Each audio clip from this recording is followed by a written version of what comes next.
something we call our Discovery Centers for Civic Engagement. We'll be talking specifically about that a little bit later. Today's seminar is called Happiness at Any Age. And we're going to ask you to be very interactive when we launch into this program. We're being recorded, so speak up so that everyone can hear you on the monitors, and it will make for a great presentation. I know you're going to be a good audience for me. Thank you very much.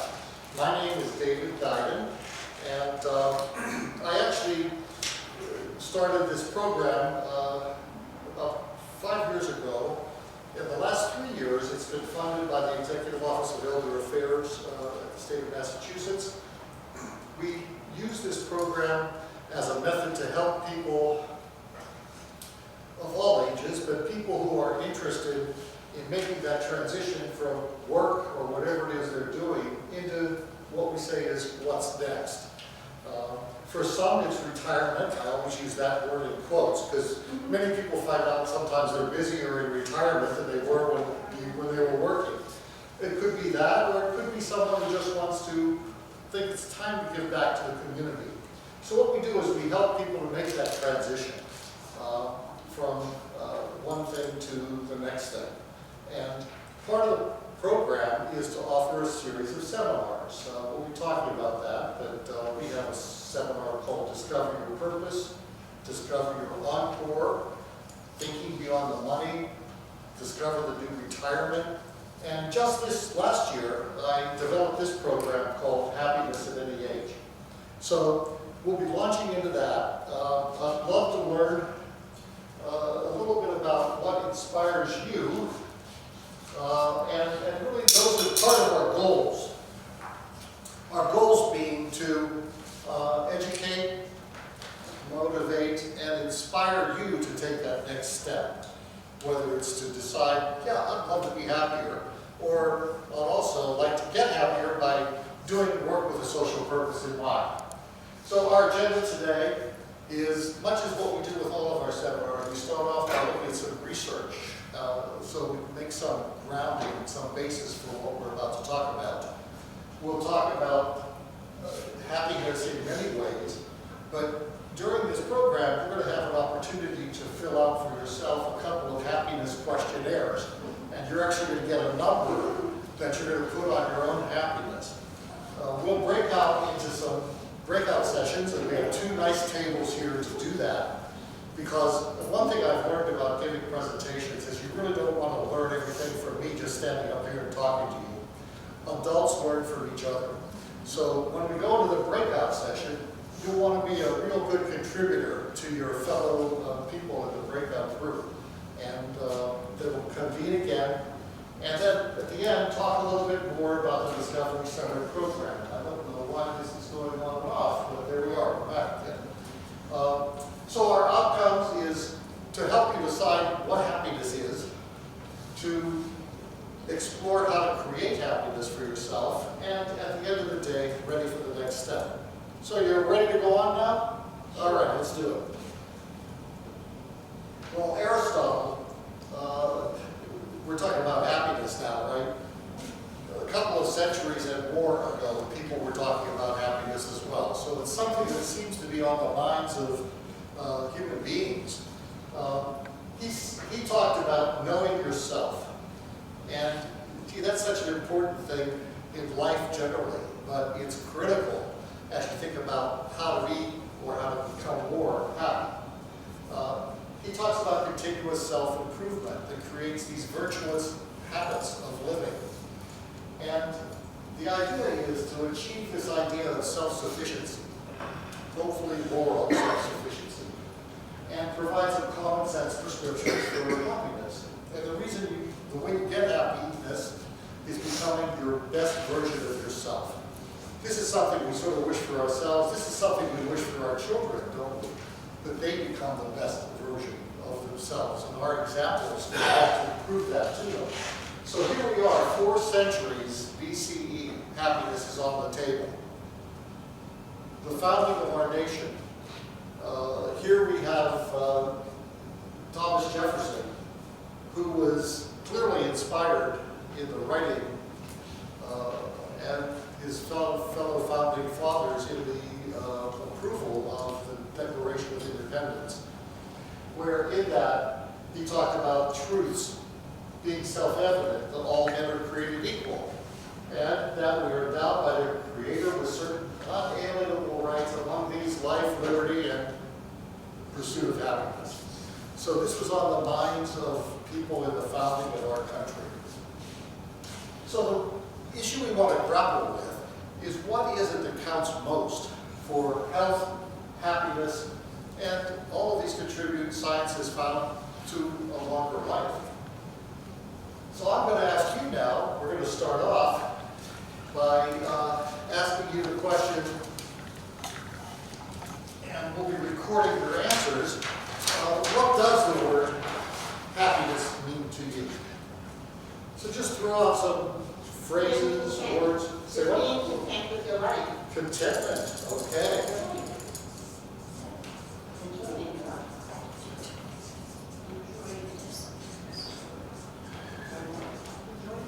Yeah, anyone else? Balance. Balance. We talk about balance in several of our programs, and that contributes to a lot of things. One of the things it does by having balance, they say, is you're putting some boundaries on yourself, so you're just not flying off in all sorts of directions, but you're consciously thinking at least about where you are in that spectrum of things. Yes, anyone else? One word. Enjoy. Enjoy. Enjoying. Enjoyment. Yeah. Be good to people. Kindness. Kindness. Kindness, right? Anything happens. Right? Yes.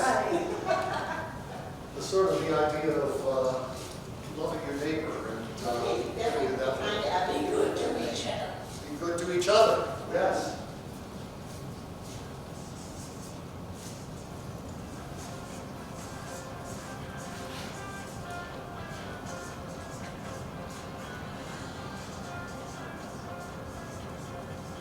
Be good one to another. Physical and mental health. Physical and mental, yes. It's hard to be happy if you're hurt, right? Physical and mental health. They sort of go hand in hand, but physical. Maybe engagement with others. Engagement, yes. So the sense of community, right?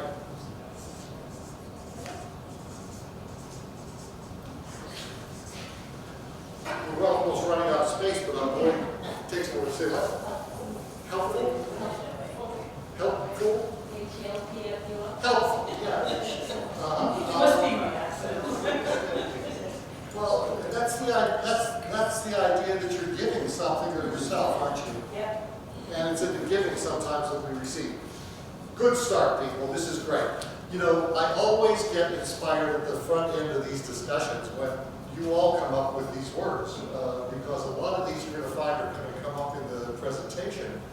And some of them, in a way, I haven't really addressed. But, you know, being content, finding that balance, enjoying life. Some people have a predilection to be happy. Some people have a predilection, frankly, to be unhappy. We'll talk about that and how you can get to the good side of that. But all of this, physical and mental health, the sense of community, a very strong component to being happy. This place helps to provide that for you, and you know It that does. by being Yeah, here. It's it really amazing. does.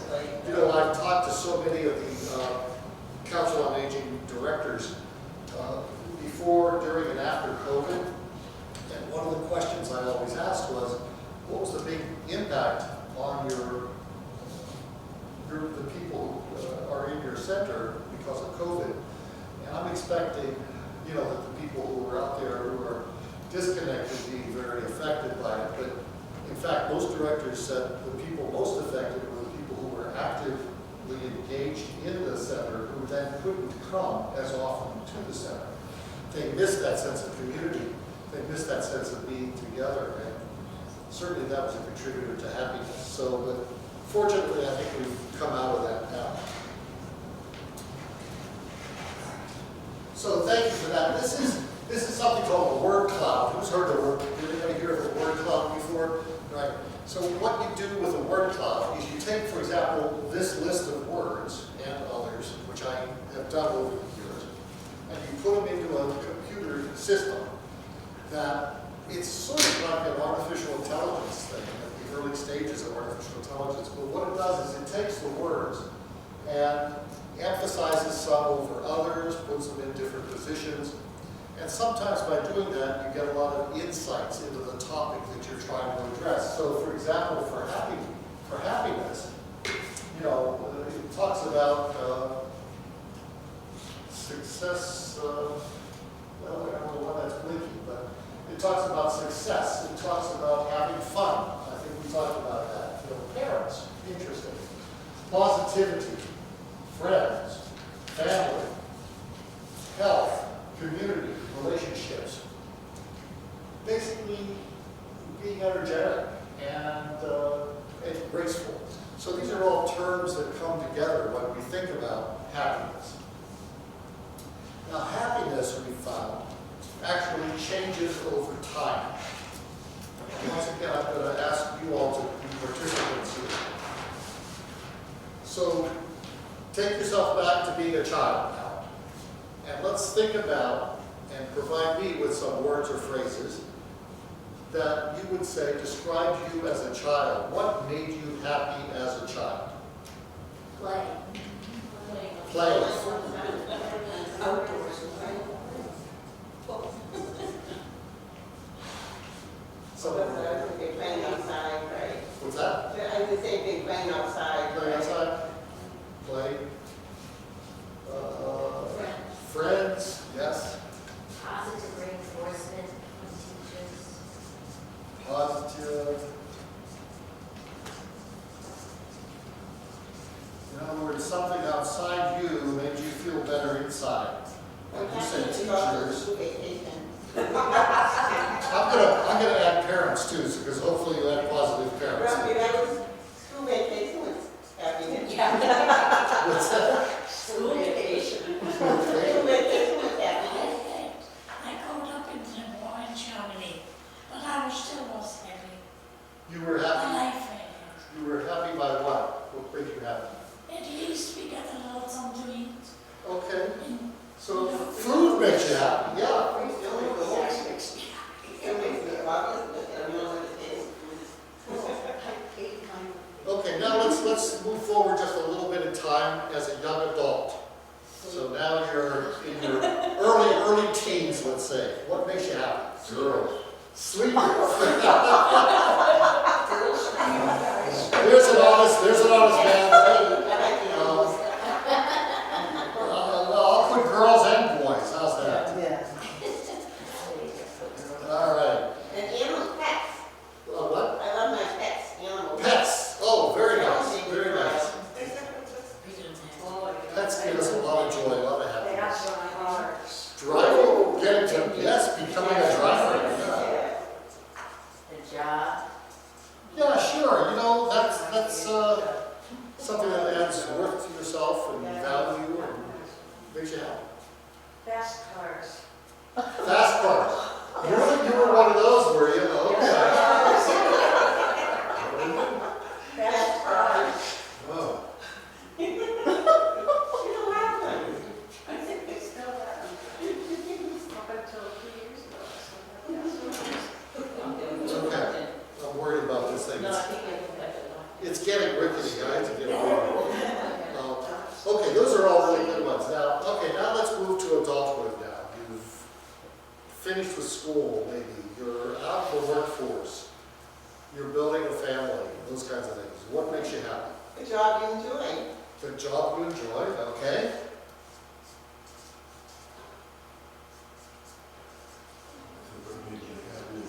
Owning property, pardon me? Family? Owning property made me feel like Accomplishments? me. Salary. Say it. Salary. So, money, okay?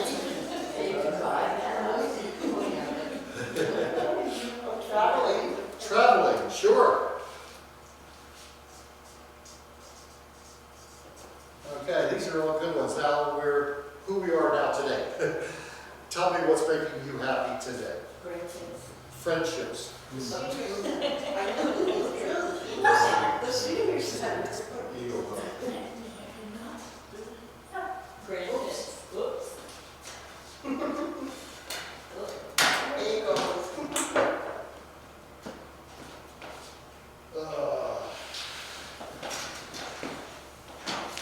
There's always something that goes wrong in a presentation. So sometimes it's the technology, sometimes it's the no-tech things.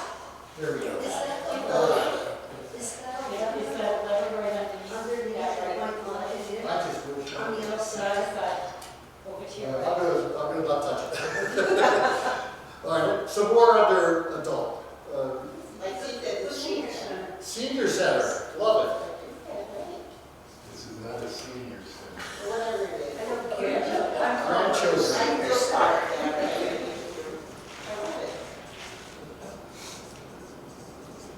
Sort of seeing yourself through their eyes. That's very good. Music, on music venue. Music. Uh-huh.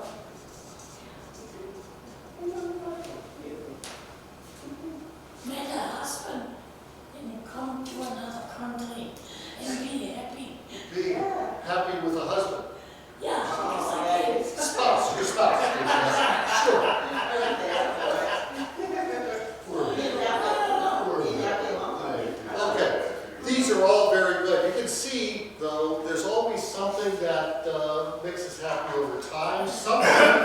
Some of them carry through time, don't they? Yes. Family, friends, positive reinforcement, spouse. So you can see that even though things change over time, some things sort of stay the same. Well, here's what researchers tell us about happiness. And we're going to look at this from the point of view of what is happiness first. Where does happiness come from? Why is it so hard sometimes to be happy? And finally, what do we do about finding these new ways to be happy in today's world? And I've got to change this back to a slideshow presentation.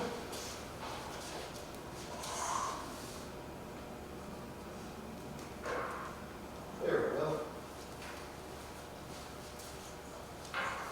So, what is happiness?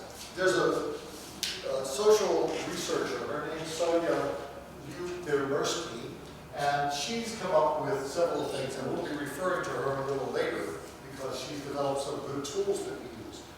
But she says happiness is the experience of joy, contentment, I think that was the word someone used, this idea of positive well-being that is combined then with a sense that your life is good and meaningful and worthwhile.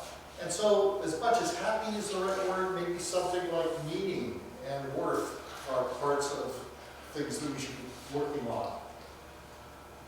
There's this thing called subjective well-being, and I'm not going to dwell too much on this, but this is researchers talking. There's evaluative, which is how satisfied you are with your life. There is something called affective, which is how much positive and negative emotions you have in all of your happiness. And there's something called eudaimonic, and this is your sense of purpose. In most of our presentations, whether it's discovering your purpose, discovering your encore, we talk about purpose. Purpose is something that drives all of us. It's what causes us to want to get up in the morning and go out there and do something. And purpose is and should be something that is part of your overall makeup. Finally, Mahatma Gandhi very famously said, happiness is what you think and what you say and what you do are in harmony. And I think we may have, all of us, I know I have, had times when I felt out of sync. And it's because probably more often than not what I was doing wasn't exactly what I really wanted to do or should do. So when those are in sync, you're more likely to be happy. This I find a very good sort of coming to a realization that things aren't as bad as they could ever be. When we look at happiness, there are three determinants here of happiness. The first is what's called the set point. And this refers to something we really can't control. This 50% of our makeup that causes us to be happy or not is frankly genetic. Some of us are predisposed to be happy. Some of us predisposed to be unhappy.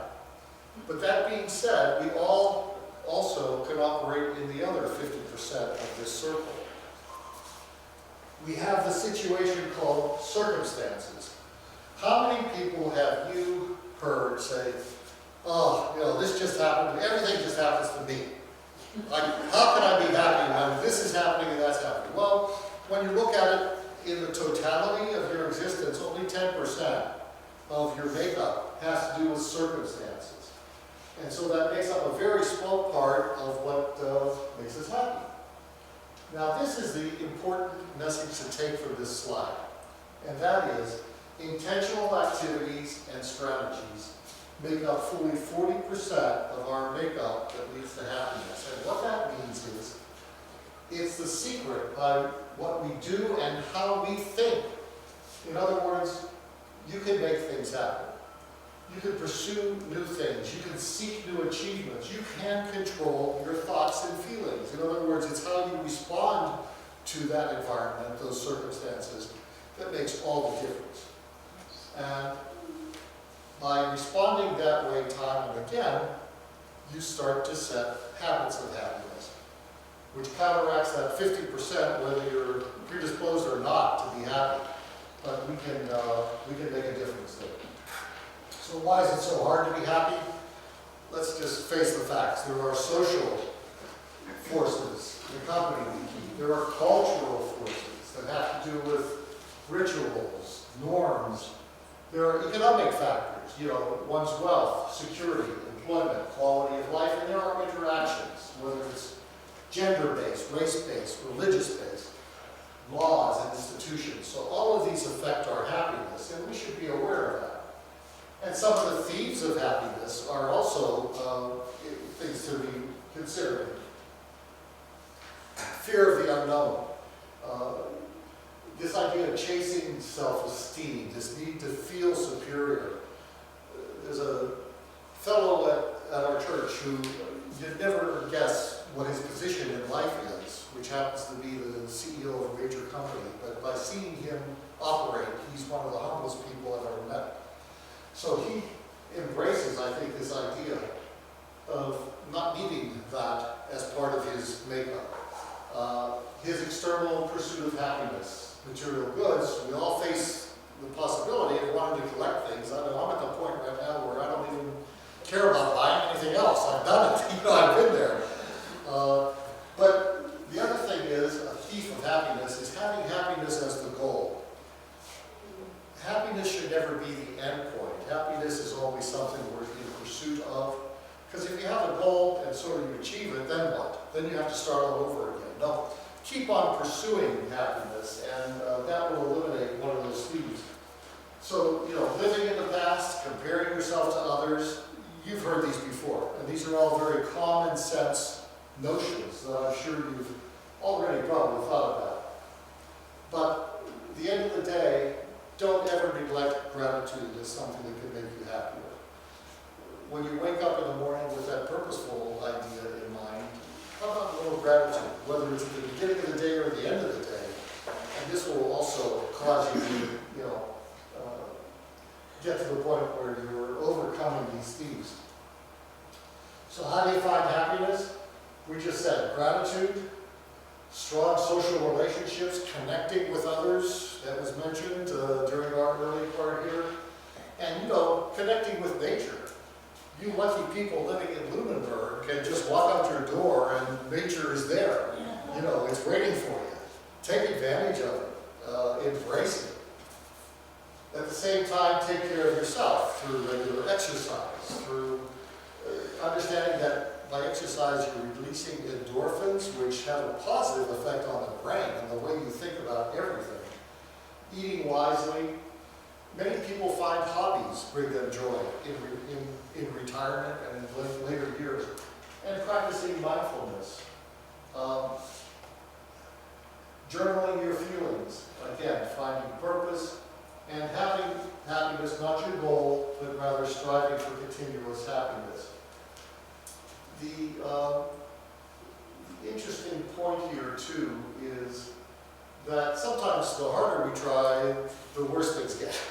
But so this is why having happiness as a habit is really very beneficial. Harvard had what they termed a 75-year study. They took one of the Harvard classes, and it happened to be the class that was JFK's class when he was at Harvard. And they followed these people throughout their lives. Each year, doing a survey, periodically interviewing them, asking a lot of questions about how they were doing, what they were doing, why they were doing, those kinds of things. So it took Harvard 75 years to figure this out, but essentially what the survey said, the study said, is people who are more socially connected, and that was something that came out in our early thing, this sense of community. People socially connected, and you're all here enjoying each other's company as well as, I hope, the seminar, but you're physically healthier, and in essence, studies have shown you're bound to live 7+ years on average of healthy, happy living. And that's really worth it, isn't it, when you think about it? So now we're at the point where I'd like you to open up the worksheets and turn to the page of the first survey. And this is a pretty simple survey. It's 4 simple questions. Does everybody have a pen they can use? Oh, you can't see the thing? Okay. Well, we'll work with it then. So if we go to the first survey, which is this one, oh, this is it. I'm sorry. It's on the right-hand side. It's called the Subjective Happiness Scale. Oh, that's nice. Thank you so much.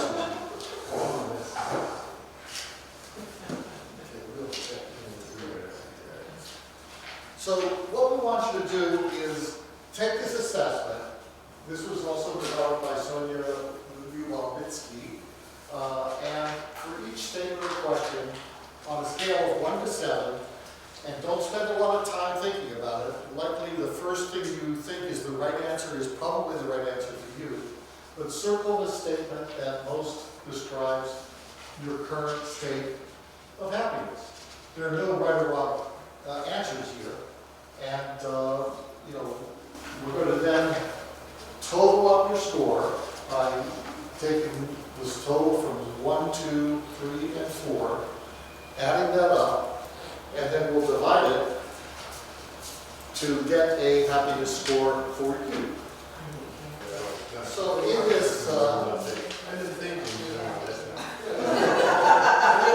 so remember now, the premise of this program is that we can all be happy at any point. It doesn't matter how happy or unhappy, we can all be happy. All right. So let's look at what we have here now. And just shout out your scores. Okay. Thank you for your help. I appreciate it. So, just on this first test that you took, and I remember thousands of people have taken this subjective survey over time. In those thousands of people who have done it, the average score is somewhere between 4.5 and 5.5, and for retired adults about 5.6. That's the average. That's 1,000 people. And your average is 5.5. So you're right on target overall as a group.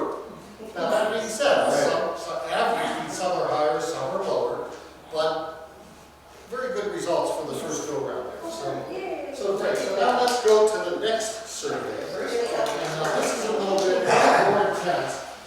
This is called the Oxford Happiness Questionnaire. And this was developed with some little different ideas in mind. So now the scale is from 1 to 6. Strongly disagree to strongly agree. And again, no right or wrong answers. Don't take a lot of time on any of them. There are 29 different things to look at here.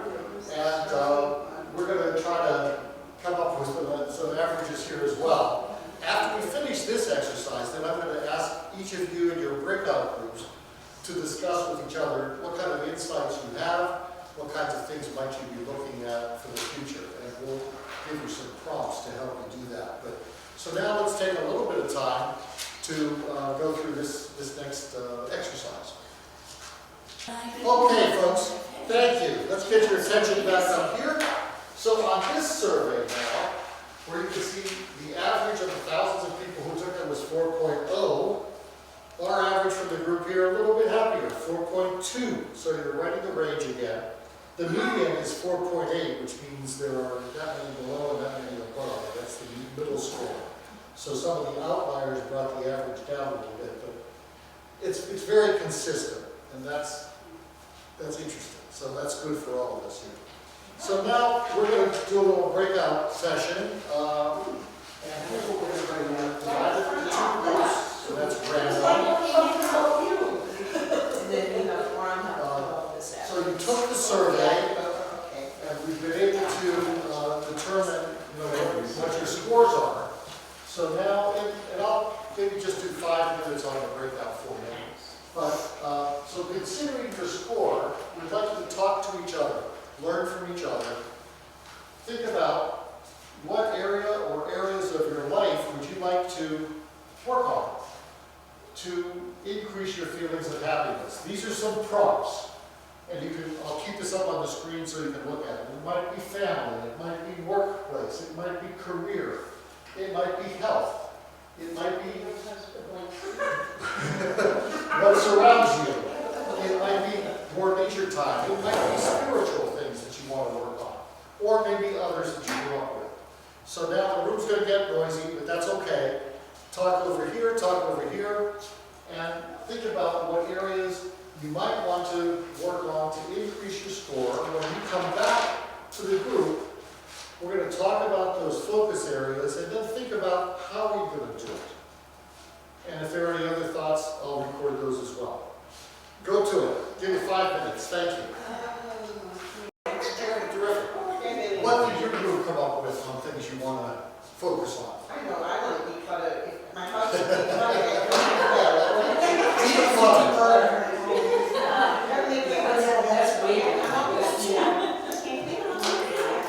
I'm with you on that one, I'll tell you. If I can declutter my desk, I need a place to start. Anybody else? You're doing it all right now. she's like, she is the epitome of what we should be. I hear you. It's something to admire, very much so. What are you thinking about? Just try to find someone to love and that you can trust. Find love, find trust. Good. I love that.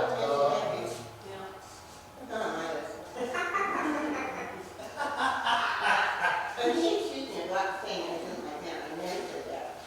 I never said Well, that. I just I like lined it up and that's what it is. So I like all of these thoughts. We've thought about some of these things too, and if it comes back up on the screen, 7 tips. One is declutter, Oh, yes, definitely. celebrate.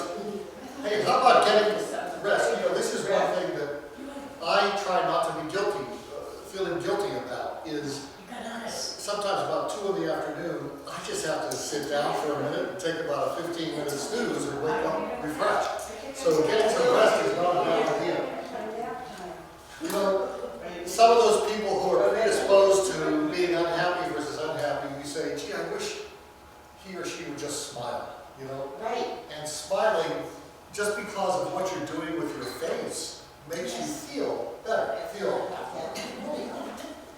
taking control, and as was discussed here, new acquaintances, community, sharing, the idea of love, and with love goes trust. So those are all really good things.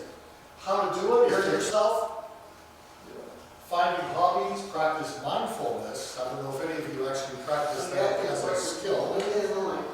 Centering, writing down your feelings, giving back to others, and setting these goals for growth. So one of the things we hope you will consider is volunteering with a social purpose in mind. That's what the Discovery Center is all about.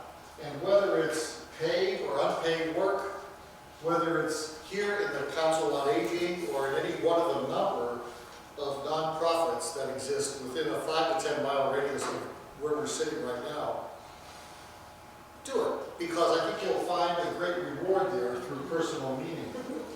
Triple benefits we like to talk about of working in retirement through volunteering with a social purpose. It's good for you in terms of health and happiness. It's good for others. You're helping other individuals, whether it's here at the center or at a nonprofit. And at the end of the day, if everybody does all this great work out there, it's going to lower healthcare costs overall in this country. It's going to increase social value. The benefits are you're maintaining your network, you're creating your own experience, you are connecting meaningfully with others, which is what one of our goals would be. Letting go of this idea of self-importance and at the same time gaining self-respect, and really living in the moment. The opportunity to, in retirement, let's say, reinvent yourself and leave your mark. Every one of us wants to leave some legacy, and one of the ways that we can do that is through volunteering. I created another word cloud here. This one is about volunteering. Look at some of the things that came out. Legacy, compassion, empathy, independence, humbling, being a mentor, flexible, experience, using your wisdom in a purposeful way. All of this contributes toward the types of things we're talking about here in the Discovery Center. This is the mission statement, and if you talk to Susan here, Doherty in the center, she'll tell you about the work we're doing. We have a couple of people, Jamie Toll and Lorianne, who are transition navigators here. The idea is, if you want to talk with one of them, they've thought a lot about how we can engage people in the community. They actually have lists of places where you can volunteer. And the hope is that working with them, we'll find a very convenient way to get into that community of helping others with purpose and motivation. And by doing that, you're going to reap the rewards of purposeful, active living. Characteristics of people who volunteer are, there are all these things going on. 48% of adults want to be engaged. Purposeful engagement adds years to your healthy, happy living. But what people find is it's unclear about how to really pursue those opportunities. There are sometimes so many, or your skills are so many, you don't know where to start. That's why our transition navigators can help you. The community has needs. Ever since the Great Recession of 2017, 2018, that range, people's giving habits have changed. Nonprofits are less funded than they used to be. The people who are paid to do the job in the nonprofits are really stretched because they have a smaller staff. And at the same time, community needs have grown. That's where volunteers come into play. And you really will make the difference by doing that. So, at the end of the day, this Council on Aging is really refashioning itself and to be a real, true community center. So the key is how to identify and encourage people to do it. The answer is the Discovery Center. We have a form you can fill out that will help you be prepared to talk to the transition navigator, meet with the transition navigator to schedule for yourself some strategies and create an action plan. And we have a whole series of seminars, and I hope I'll be back to give you some others as well as this happiness seminar. So finding your pathway to volunteer begins with purpose and motivation. You determine what sector you want to be involved in, whether it's working with animals or working outside or gardening or working with veterans or working with young people to help them learn how to read. Any number of things can help you find that fit and your role that will use your skills very well. And that's what makes this possible. And some of the outcomes are finding engagement in your community. Volunteers always report perceived increases in happiness. It just goes with the territory. And nonprofits, of course, benefit, and the councils on aging themselves, whether you're working here or you're COA be more a part of that age-friendly community. So, I hope that we've done what we set out to do. Educate, inspire, and motivate. So coming out of here now, you're not just going to take these materials and put them on the shelf. You're going to review them. You're going to think about how you can make things better for yourself and for others, and that you're confident and ready to do so. Ruth Bader Ginsburg, we all remember her and how many people were so saddened by her passing. But one of the things she says is whatever community organization you will get involved in, you're going to get satisfaction out of doing something, and you can never get that kind of satisfaction any other way than by volunteering. There's an old Chinese saying that I love to quote: if you want to be happy for an hour, take a nap. If you want to be happy for a day, go fishing. And if you want to be happy for a year, inherit a fortune. But if you want happiness for a lifetime, help somebody else. And the final one comes from, of all people, Pablo Picasso, who said famously, the meaning of life is to find your gift, and the purpose of life is to give it away. So all